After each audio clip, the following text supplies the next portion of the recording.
के तपाईलाई थाहा छ, नेपाल सरकारले मात्र 3500 रुपियाँमा तपाईको पुरा परिवारको स्वास्थ्य सुरक्षाको जिम्मा लिँदैछ।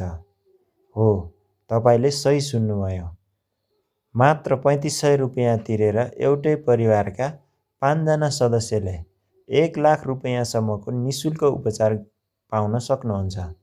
यदि तपाईले अझैसम्म यो बिमा गराउनु भएको छैन भने तपाई ठूलो सरकारी सुविधाबाट वञ्चित हुनुहुन्छ। आजको भिडियोमा हामी गोर्खा फाइनान्स मार्फत यस स्वास्थ्य बिमाको बारेमा A to Z सम्पूर्ण जानकारी दिनेछौँ। भिडियो अन्तिमसम्म हेर्नुहोला। स्वास्थ्य बिमा कार्यक्रम के हो? यो नेपाल सरकारको स्वास्थ्य बिमा बोर्डद्वारा सञ्चालित एउटा सामाजिक सुरक्षा कार्यक्रम हो, जसको मुख्य उद्देश्य आम नागरिकलाई बिरामी पर्दा लाग्ने ठूलो खर्चबाट जोगाउनु हो। 3500 रुपियाँमा के पाइन्छ?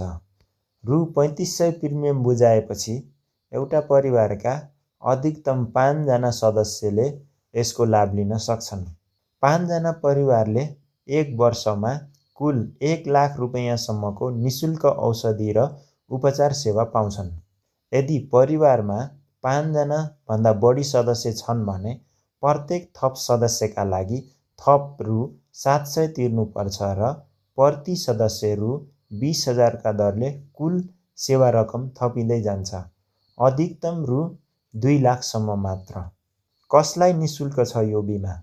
अति गरिब परिवार, 70 वर्ष पुगेका ज्येष्ठ नागरिक, पूर्ण अपाङ्गता भएका व्यक्ति, HIV संक्रमित र कुष्ठरोगी भएका परिवारलाई यो बिमा निशुल्क अथवा 3500 रुपियाँको शुल्क पूर्ण रूपमा छुट छ।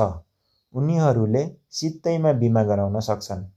आवश्यक कागजातहरू अथवा डकुमेन्ट्स: परिवारका मुख्य व्यक्तिको नागरिकताको प्रमाणपत्र, परिवारका सबै सदस्यहरूको पासपोर्ट साइजको फोटो, नाबालक भएमा जन्मदर्ता प्रमाणपत्र। छुट पाउनका लागि लक्षित वर्गमा पर्ने आधिकारिक सरकारी परिचय पत्र वा सिफारिस पत्र। बिमा कसरी गराउने र उपचार कहाँ पाउने? आफ्नै वडा कार्यालयमा रहेका दर्ता सहयोगी मार्फत फारम भरेर बिमा गराउन सकिन्छ। उपचारका लागि सरकारले तोकेका सरकारी अस्पताल वा प्राइभेट अस्पतालहरूमा जानुपर्ने हुन्छ। त्यसैले आजै आफ्नो वडा कार्यालयमा सम्पर्क गरेर आफ्नो र आफ्नो परिवारको स्वास्थ्य बिमा सुरक्षित गर्नुहोस्। स्वास्थ्य नै सबैभन्दा ठूलो धन हो र सरकारको यो योजनाको लाभ उठाउन नचुक्नुहोस्। यस्तै उपयोगी र जानकारीमूलक भिडियोका लागि गोर्खा फाइनान्स च्यानललाई लाइक, शेयर र सब्स्क्राइब गर्न नबिर्सिनुहोला। धन्यवाद।